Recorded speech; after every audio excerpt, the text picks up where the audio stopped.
Dear learners, welcome to the toxicology class. In the last class, we learned toxicokinetics and toxicodynamics of the poison. What the body does to a poison is called toxicokinetics, and what the poison does to a body is called toxicodynamics. We learned various principles related to toxicokinetics and toxicodynamics.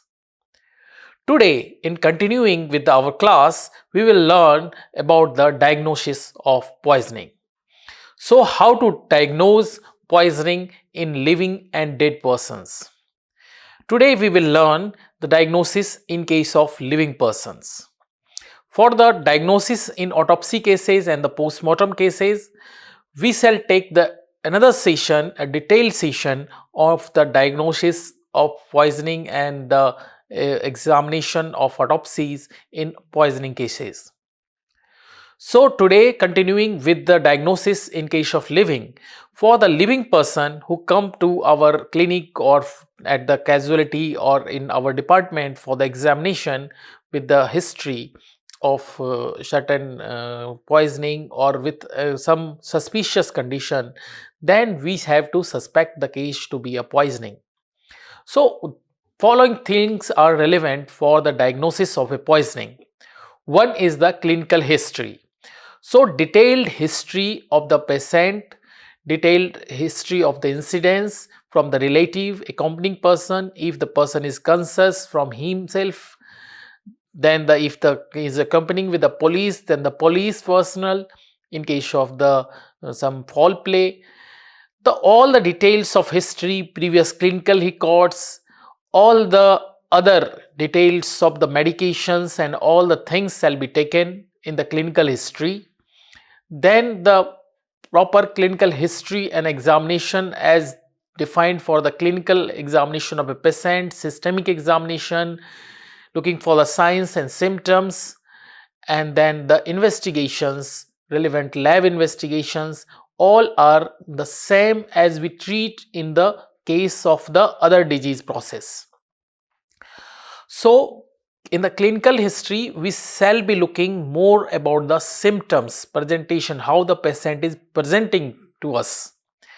Then the clinical signs. What are the clinical signs? Signs and symptoms, you must already be knowing that a signs is what the clinician sees and the symptoms is what the patient tells or patient presents with. The wordings of the patient is the symptoms and what the clinician sees or examines on the body is the signs.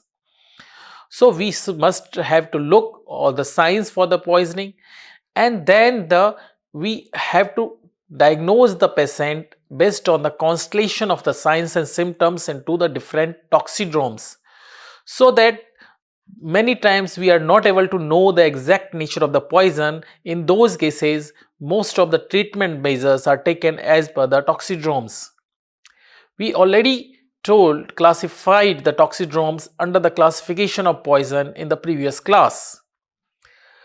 And then we have to move for the relevant laboratory investigation. We have to collect the sample from the body, clothes or other places, and we have to send the sample for the laboratory investigation. So we must know what all laboratory investigations are helpful in diagnosis of the poisoning.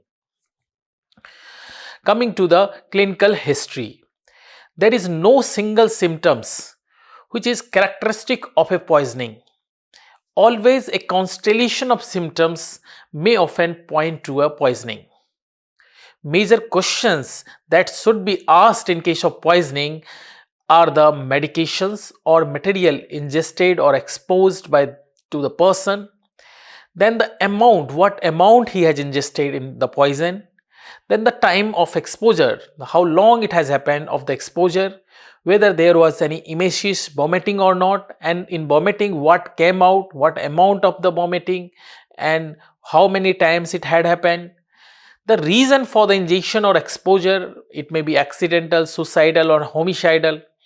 In all the three cases, we already learned that we must inform to the police person. I will be telling you in the next class the medico-legal and the legal responsibility of a doctor in case of poisoning. In that I will be telling you that why you need to know the manner of the poisoning, and irrespective of that you must inform to the police in all cases of poisoning, and you must make the medico legal certificate in the case of the poisoning. Then you must check the sign and symptoms. So you may remember this as the Metiers.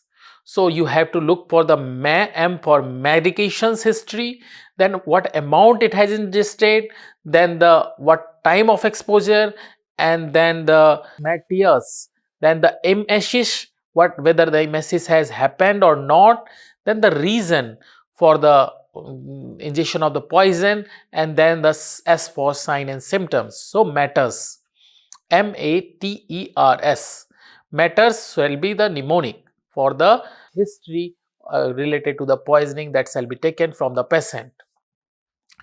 Then once the suspicion aroused, then you should take the proper look for the what all symptoms and what all agents could be the possible agents of the cause. So how to suspect a case of poisoning? There should be certain typical symptoms that should give a suspicion that this is a case of poisoning. So major symptoms associated with the poisoning, as you can see over the slide, the major symptoms, that the GIT symptoms like abdominal colic and abdominal pain, there could be the vomiting, there could be diarrhea, there could be hematemesis, there could be constipation. So these, then the hepatic sign and symptoms, the patient present with a jaundice. So in those cases hepatotoxic poison shall be suspected. Then and I will be coming to detail of each one by one, that what type of poison causes abdominal colic and the pain, what type of poison causes the vomiting, diarrhea, what type of poison causes hematemesis, what poison causes the constipation. Hepatotoxic poison causes the jaundice in the symptom. And the CNS manifestation, there can be paralysis, there can be tremors, so there can be the convulsions and the seizures that can cause rhabdomyolysis, and the clinical features due to rhabdomyolysis, then there can be comatose condition because of the CNS manifestation.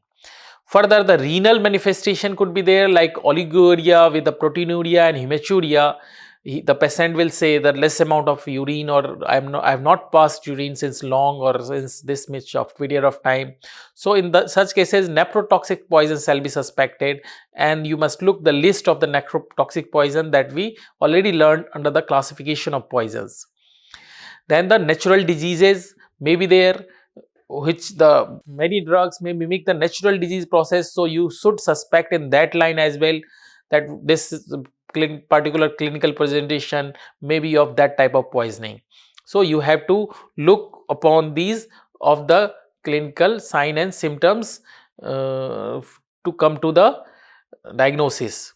Then there is, if the symptoms has arisen after taking the meal, then it should raise the suspicion that this is a case of poisoning.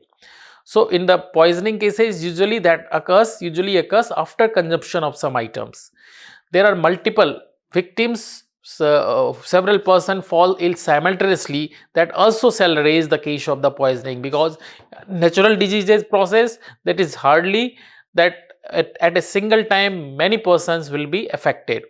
So when the multiple persons are affected, then it is highly suggestive of some chances of poisoning in those cases.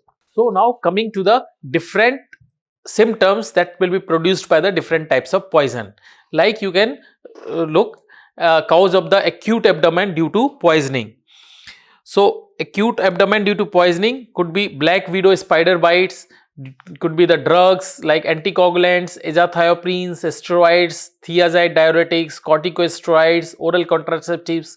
These all can cause the acute abdominal pain and sign and symptoms like that. Further, heavy metals, lead, arsenic, mercury may cause. Then improperly canned food, also some infective origin of the food item may cause the acute abdomen. Then mushroom poisoning may cause the acute abdomen. Then the poisons causing the vomiting and diarrhea, They can be all irritants, organophosphorus poisoning. Then the drugs and poison causing constipation. So anticholinergics, all the list of anticholinergics, antiparkinsonian drugs, antipsychotics, antispasmodics, atropa belladonna, atropine, datura, H1 antihistaminics, hyoscyamus niger, tricyclic antidepressants, they are having anticholinergic properties. They all can cause the constipation. So you have to know the cholinergic drugs, anticholinergic drugs. You already know the mechanism of their action based on the receptors. So they will produce different types of signs and symptoms based on their receptor that they are acting upon. There could be the botulism, then the iron, then lead, lithium, opium, and they all can cause the constipation. Now another is the poisons causes hematemesis, that is the vomiting of the blood. So aminophylline, corrosives, iron, salicylates, they may cause hematemesis of in case of their poisoning. Then the poisons causing tremors. You may remember with the CAP, CAMP, caffeine, antidepressants, phosphorus, carbon monoxide, alcohol, metallic poisons, phenothiazine, they all poisons can produce tremors on the body. CAP, CAMP. Further, the agents that cause convulsions and the seizures. So Otis Campbell, you may remember with this mnemonic, organophosphates, Otis O, organophosphates, theophylline, tricyclic antidepressants, isoniazides, insulin, and salicylates, S for strychnine, symptomimetics, then C for camphor, cocaine, A for amitriptyline, amphetamines, anticholinergics, methylxanthine, M for P for phencyclidine, B for benzodiazepine, ethanol, E for ethanol, lithium, lidocaine, lead and linden. All these agents can cause convulsions and seizure. And in that case, there could be the sign and symptoms of due to the rhabdomyolysis also. So you may remember this under the mnemonic Otis Campbell. Then the poisons that mimic certain disease like Abrus precatorius, that mimics the viper white cases. Arsenic, acute arsenic poisoning mimics the cholera. Arsenic, chronic arsenic poisoning mimics the Addison's disease and measles. Then bromide mimics the acne features on the body is due to the excess of bromide. Carbolic acid may mimics the alkaptonuria, that is the black urine. And dinitro compounds gives the features of the thyrotoxicosis. Iodide produces the signs and symptoms related to the mumps. Organophosphorus compounds produces symptoms similar to the asthma. Phosphorus, acute yellow atrophy type of features will be there. There will be the yellowness in the different parts of the body. Phosphorus is yellow compound. Strychnine causes tetanus. Thallium causes the symptoms similar to the Guillain-Barré syndrome. Zinc and some other metals may mimic like of the malaria. So they gives the zinc chills, fever and rigor in those metal poisoning. Further, coming to after the clinical symptoms, we will be looking for the clinical signs. So important clinical signs which point to the poisoning are the blood pressure that you have to look for, hypotension and hypertension, then heart rate, bradycardia, tachycardia, arrhythmias, ocular signs like miosis, mydriasis, nystagmus. Ears may produce buzzings in the ear. Oral signs like burning in the mouth, dry mouth, dysphagia, gum lines, salivation, they may be seen in the oral mucosa. Respiratory rate may either increase bradypnea, tachypnea or the bradypnea. So you must look for these of the clinical signs. So present and further also CNS signs like ataxia, coma, muscle fasciculation, muscle rigidity, paresthesia, peripheral neuropathy may be presented. Then you have to look for the cutaneous sign, that is very important and very helpful in the diagnosis of the poisoning. Alopecia may be the features, blisters and bullaes may be there, diaphoresis may be there,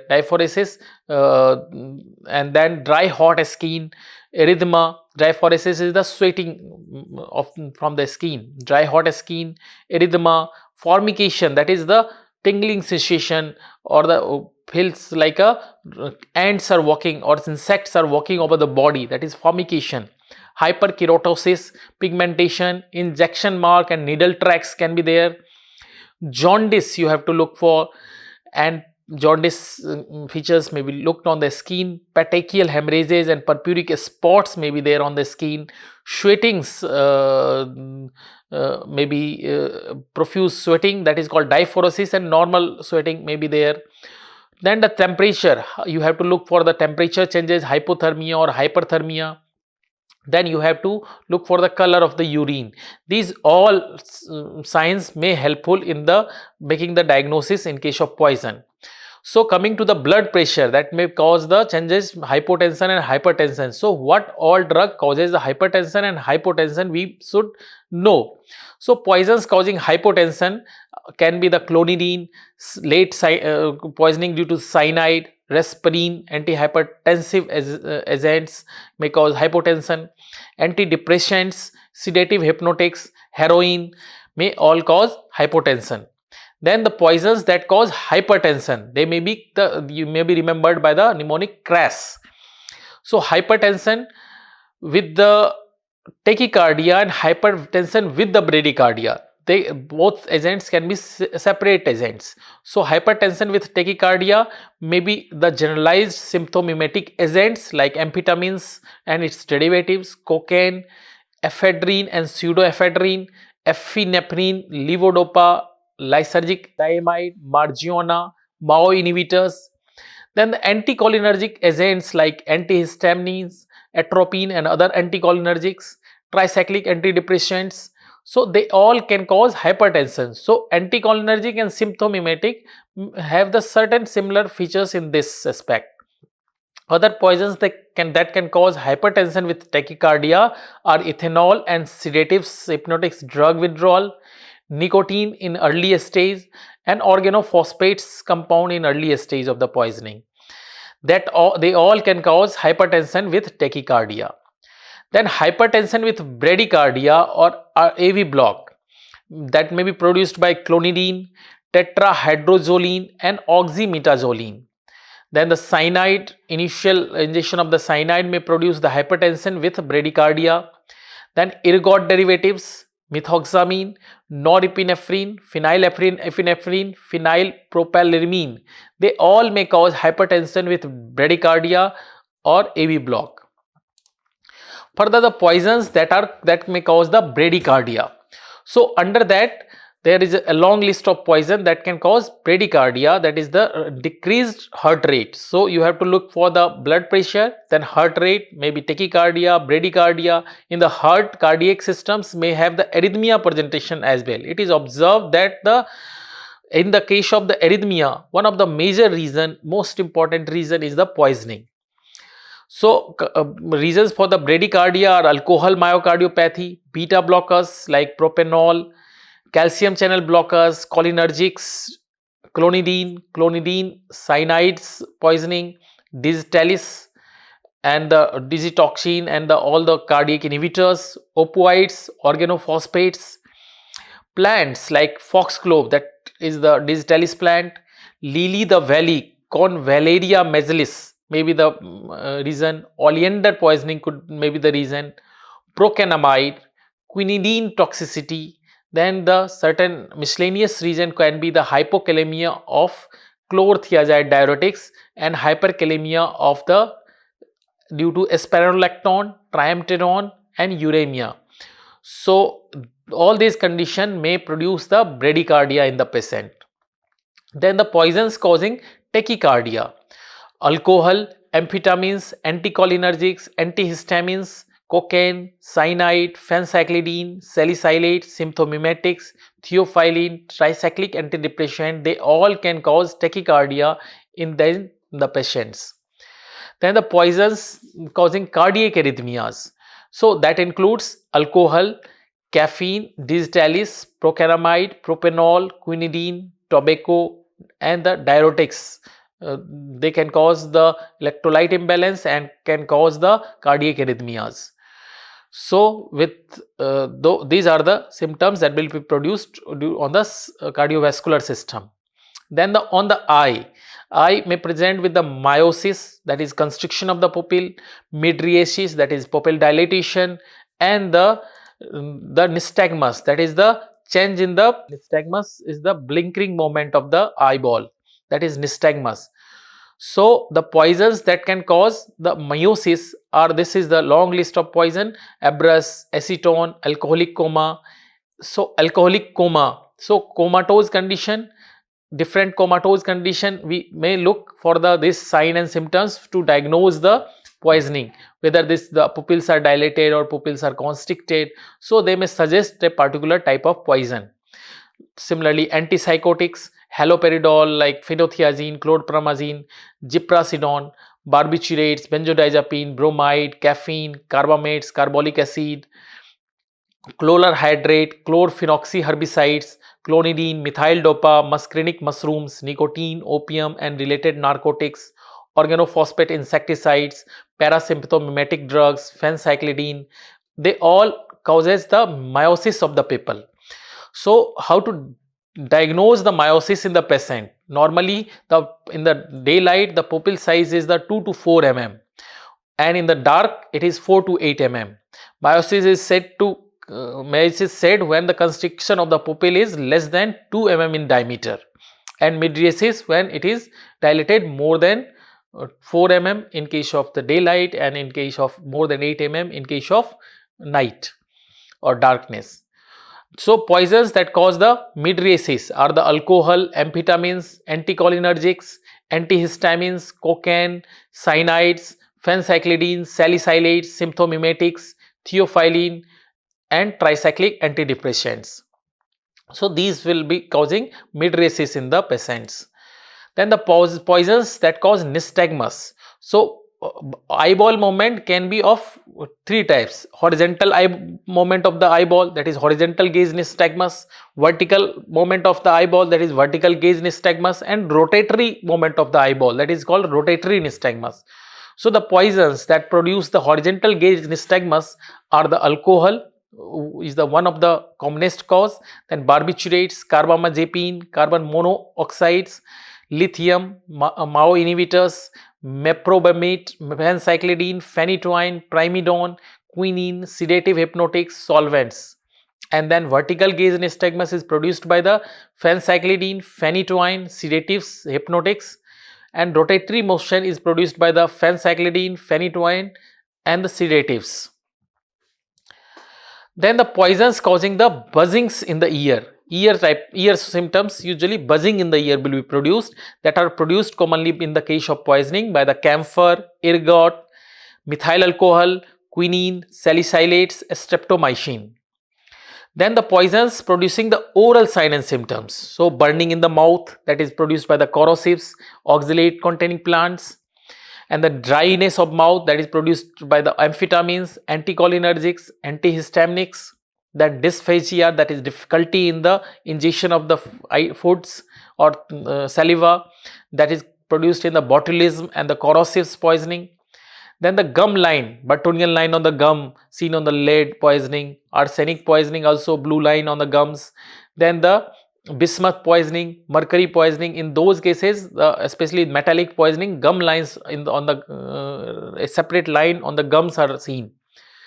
Then the salivation, increased salivation are seen in the corrosives, organophosphate poisoning, salicylate poisoning and strychnine poisoning. Then the poison that are affecting the respiratory system, that is causing the decreased respiratory rate and increased respiratory rate. The poisons that cause decreased respiratory rate, that is the respiratory depression, can produce the poisoning either due to the failure of the respiratory center that act on the brainstem and cause the damage to the respiratory center. They may be the antidepressant like tricyclic antidepressant, antihistaminics, antipsychotics, clonidine and other symptolytic agents, cyanides, ethyl alcohol, gamma hydroxybutyrate, narcotics, sedative hypnotics. These all can damage the respiratory center that is present in the brainstem, in the pons region of the brainstem. So this respiratory center may be damaged. Then in that case, this type of poisoning are acting. If there is a failure due to the respiratory muscles paralysis, that is produced in case of botulinum toxin, neuromuscular blocking agents, nicotine, organophosphates and carbamates, paralytic shellfish poisoning that contains the saxitoxin, then snake bite poisoning, that is the musculotoxic snakes, even neurotoxic snakes, strychnine, then tetrodotoxins, warfare nerve gases, they all can cause the respiratory muscle paralysis and can produce the respiratory depression. Then the poisons that cause increased respiratory rate, that is tachypnea, that includes the acetyl salicylic acid, amphetamines, barbiturates, early barbiturate poisoning, then the carbon monoxide poisoning, cyanide poisoning, ethylene glycol, methanol, paracetamol, salicylates, and the drug that causes metabolic acidosis like aspirin, paracetamol, that they all will cause the increased respiratory rate. Then the poisons producing the central nervous signs and symptoms like the ataxia, that will be produced by the alcohol, antidepressants, barbiturates, anticholinergics, phenytoin and narcotics cases. Ataxia is the difficulty in the walking. Then comatose condition may be produced in case of barbiturate poisoning, carbon monoxide poisoning, cyanide poisoning, cyclic antidepressants, lead encephalopathy, narcotics, organophosphate poisoning, phencyclophenazine, then salicylates, sedatives, these all produces comatose condition in the patients. Then muscle fasciculation are produced in cases of organophosphate poisoning and theophylline poisoning. Muscle rigidity of the muscle are produced in case of cyclic antidepressants, haloperidol, phencyclophenazine and phenothiazine poisoning. Paresthesia sensation, that is the abnormal touch sensation or the increased painful sensation, these all are produced in the cocaine poisoning, camphor poisoning, phencyclophenazine, monosodium glutamate produces this paresthesia sensation. Then peripheral neuropathy is produced in case of the lead poisoning, arsenic poisoning, mercury and organophosphate poisoning. So these signs and symptoms or central nervous signs and symptoms, if the patient present, then we have to suspect these type of poisoning. Then the certain poisoning may present with the cutaneous signs that must be looked upon, that is very helpful in the diagnosis, like alopecia, that is loss of hair, is produced in case of arsenic, lead, mercury and thallium poisoning. Then the blisters and bullae are produced in the barbiturates and the carbon monoxide poisoning. Diphoresis, that is the increased sweating, is seen in case of alcohol, ericoline, arsenic, aspirin, cocaine, dinitrophenol, fluoride, insulin, lysergic acid, ethylamide, mercuric chloride, muscarinic mushrooms, nitrate, organophosphates, pilocarpine, salicylates. They are all diphoretic agents. They will produce the increased sweating in the patients. Then the dry hot skin is produced in the by the anticholinergic agents and the botulism poisoning. Erythema on the skin will be produced in case of anticholinergics, boric acids, cyanides and the mercury. Then formication is the sensation of the walking of insects on the body, is seen in the cocaine bugs, that is called cocaine poisoning and arsenic poisoning. Then hyperkeratosis of the skin, hyperblackening or pigmentation is seen in the chronic arsenic poisoning. Then certain injection mark you must look at the skin, or needle mark may be there in case of drug overdose, the drug abuse cases, amphetamines, heroin, phencyclophenazines and any other taken through the IV or subcutaneous route may produce the injection mark on the body. Then the snake mark should be looked upon. Two fang mark sign will be there, then that is a snake bite mark, so it is to be seen. Then many times the injection mark on the non-accessible part of the body, inside the oral mucosa, nasal mucosa, so in case of homicide also, so they should be looked or checked properly in the body when examining the body. Then the jaundice, yellowness of the skin may be produced by the hepatotoxic agents, that you can look in the classification where already I mentioned what are all the hepatotoxic poisons. Then petechiae and purpuri spots may be produced by the warfarin poisoning. Then diaphoretic agents causes the sweating of the skin, increased sweating of the skin, as already we discussed in the point 3. These all agents causes the increased sweating of the skin. Then the poisons that alter the temperature of the body. Some poisons can cause hypothermia and some poisons can cause hyperthermia. So it is seen that hypothermia or hyperthermia, they alter the blood pressure as well. When the temperature is low, then the patient further goes into the hypotension. So the poisons that cause hypothermia are the alcohol, antidepressants, barbiturates, benzodiazepines, CNS depressants, carbon monoxide, ethanol, hypnotics and sedatives, hypoglycemic agents, opioids, phenothiazines, sedative hypnotics and tricyclic antidepressants. They all causes hypothermia type of signs and symptoms.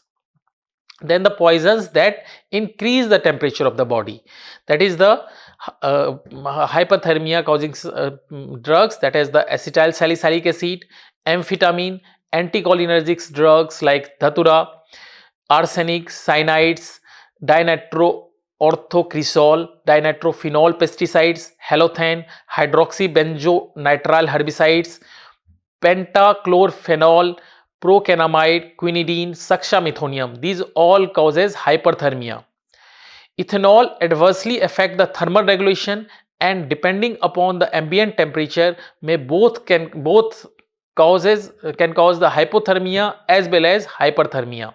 So ethanol is a drug that can cause both hypothermia and hyperthermia depending upon the ambient temperature. Then the poisons, we have to look for the color of the urine. So different poisons may produce a characteristic color of the urine.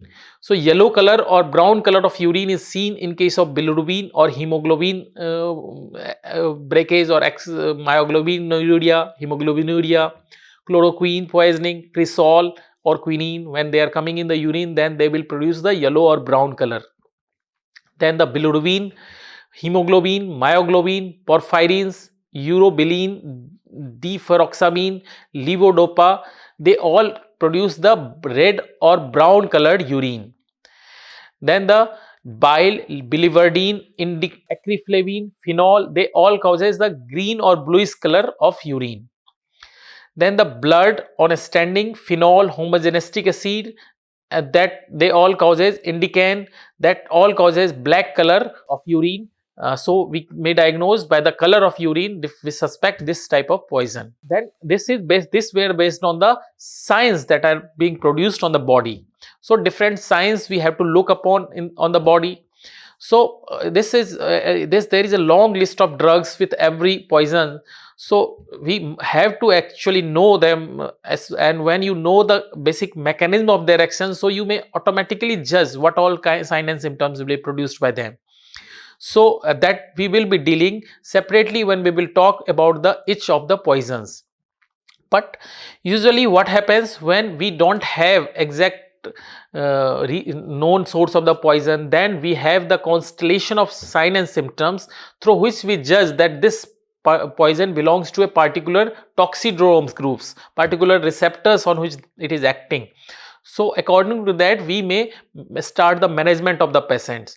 So what all signs and symptoms characterized a particular toxidromes, that we will know.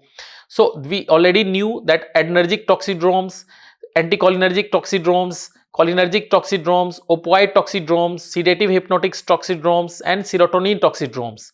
So now what all signs and symptoms will be produced in those of toxidromes? So this is the list. You can look at the picture, that what is the findings, what is the respiratory rate, heart rate, temperature and blood pressure in case of adrenergic toxidromes, in case of anticholinergic toxidromes, in case of cholinergic toxidromes, in case of opioid toxidromes, in case of hypnotic sedative toxidromes and in case of serotonin toxidromes. So respiratory rate will be increased in adrenergic toxicodromes, and heart rate and everything will be increased in adrenergic toxidromes. Then anticholinergic toxidromes, respiratory rate will be normal, heart rate will increase, temperature will increase, BP may increase or may be in the normal state. Then cholinergic, respiratory rate will increase or in the normal range, or heart rate may decrease, that is the bradycardia, temperature may be normal and blood pressure may be normal. Then in opioids, respiratory rate will decrease, heart rate will be normal or may be decreased, temperature will be decreased, everything will be in decreased condition in the opioid poisoning, or maybe heart rate, temperature and blood pressure may be in the normal range. Then in the sedative hypnotics group, respiratory rate may be in the normal range or it may decrease, and heart rate, temperature and blood pressure may be in the normal range. Then the serotonin poisoning, respiratory rate will be in the normal range while all heart rate, temperature and blood pressure will increase. So by the first presentation, we may categorize that this particular poison belongs to this particular toxidromes. Then further on the physical examination, what characteristic features we shall look is the size of the pupil. Pupil is dilated or constricted, D for dilated, C for constriction, N for it is normal, and NR is the non-reactive, neither dilated nor constricted, non-reactive pupil. Then mental status, we have to look alert, depressed or agitated. Then mucosa, it is wet mucosa, dry mucosa, or there is no change, and for normal.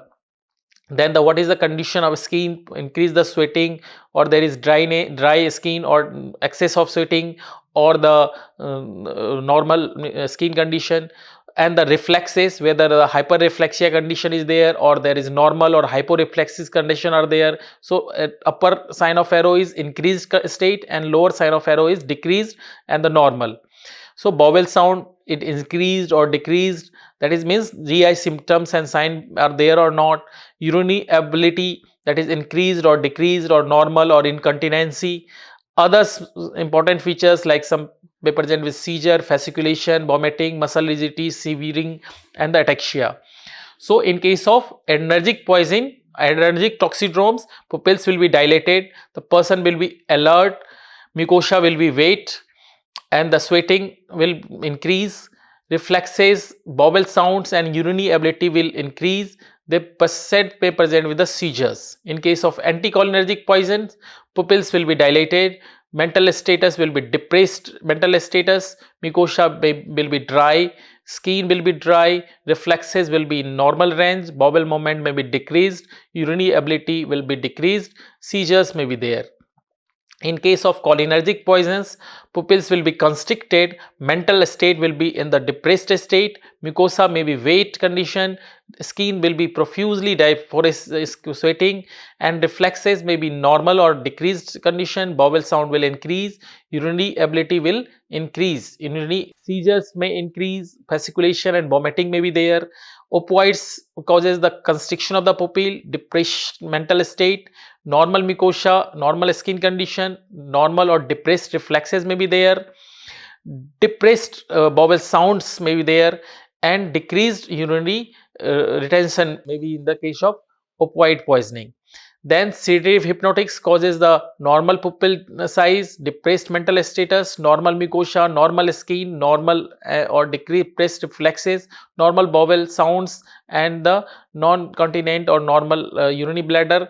Then the agitated in case of serotonin toxidromes, non-reactive pupil, agitated patients will be there, mucosa will be normal, skin condition will be normal, reflexes may increase and the bowel sound may be in normal range, urinary ability, the patient may be incontinence, it may be there. Then additionally the muscle rigidity, severing and ataxia will be presented in case of serotonin poison toxidromes. So we learned what all clinical history we shall take, then what all symptoms we should look upon for the diagnosis, then what all signs that shall be seen on the patient to make the diagnosis. Then we learn the different toxicodromes and what all presentation in those toxicodromes will be there, so that we may come to a particular toxicodromes and we can start management accordingly. That is all part of the diagnosis of the poisoning. Then further we may take the help of the laboratories, and based on that we may diagnose the poison. So in that category we shall look for the arterial blood or venous blood gas analysis. In that we will look for the acid base balance. According to that, different poisons may be producing different types of acid base changes, like the metabolic acidosis, metabolic alkalosis, respiratory acidosis, respiratory alkalosis. So this concept, you have to know how to see the ABJ chart, BBJ chart, and look for the diagnose the metabolic acidosis and alkalosis. Then we have to collect the blood sample for the analysis. So blood sample for the analysis and send for the toxicological analysis to the forensic science laboratories in a proper seal condition. So how to collect the samples properly in a proper container, and the proper labeling and sealing of the sample, and proper maintaining the chain of custody, we must be aware about that. Also, by the looking the blood color of the blood, we may tell certain poisons, like brown serum is seen in case of poisoning due to rhabdomyolysis. So rhabdomyolysis causing agents may be the toxicants. Then the chocolate colored poisoning is seen in case of methemoglobinemia. Then pink color is seen in the hemolysis. So hemolysis causes agents like sodium chlorate may be the agent of the that may be the reason for the poisoning. Then the important is the breath analysis. So breath analysis is a simple and non-invasive techniques that can detect a vast variety of compounds. Approximately 200 compounds have been detected in the breath of a normal human subjects. So this is one of the very helpful technique, especially in cases of volatile compounds. But the limitation with this is that the only volatile small molecular mass compounds are accessible with this. Some compounds of larger mass that has been detected with the breaths are only few, that is tetrahydrocannabinoids, 1-butanol, 3-methyl benzoate, then heptadecanol. They are very few which of the high molecular weight has been detected by the respiratory breath analysis. Then this is easy to conduct, and we can also record the respiratory condition of the patient through this. Then the difficulty that arises is the standardization of breath sample collection is more difficult than the serum analysis. Then the instrumentation of breath analysis is costlier. Simple chemical test is more easily accessible, and so it is not usually done in the practice. And preferably serum analysis, urine analysis are preferred method of the analysis. Then the ECG changes, you have to know how to examine the ECG, and the different types of toxins may produce different types of ECG changes, particularly cardiotoxic agents. So you must know the list of the cardiotoxic agents that will produce the particular ECG changes, those arrhythmia producing agent and all those things. Then EEG, all the neurotoxic agents will be producing the EEG changes. So you have to look the EEG changes, and then you may suspect that type of poison. Then the hair is the one of the very important sample that we may examine. And interesting thing about the hair is that in the case of chronic poisoning, it is very helpful both in the living and the dead condition. The first toxic substance that was analyzed in the hair were the heavy metals by means of that were analyzed using the atomic absorption spectrophotometry. And it helped in the documentation of the ingestion of the poison in the past or the chronic exposure of the poisoning. Interestingly, the French Emperor Napoleon is now thought to have been poisoned by the arsenic, because it is found in their hair only from their graveyard. The hair samples till today, later after his death also, toxicologists were able to detect the arsenic in the hair of the Napoleon. In 1979, opiums were also detected in the hairs of the heroin abusers. And in the living, it is done for the intentional or unintentional chronic poisoning in the criminal cases. Then as a pre-employment and the employment screening for the drug abuse and other cases. Then doping control of the banned substances, that is also detected with the help of hair. Then investigation of chronic drug consumption is done with the help of hair. Then the gestational drug exposure may be detected with the hair. Then environmental exposure of toxins also may be detected in the hair. Then to demonstrate even a previous single dose administration in a very low amount, that is can be detected in the hair. Then one very interesting thing in the hair examination is the segmental analysis of the poison. I will be showing, suppose this is a hair. So this hair sample, what happens that once someone ingests the poison, then the hair grows 0.4 mm per day.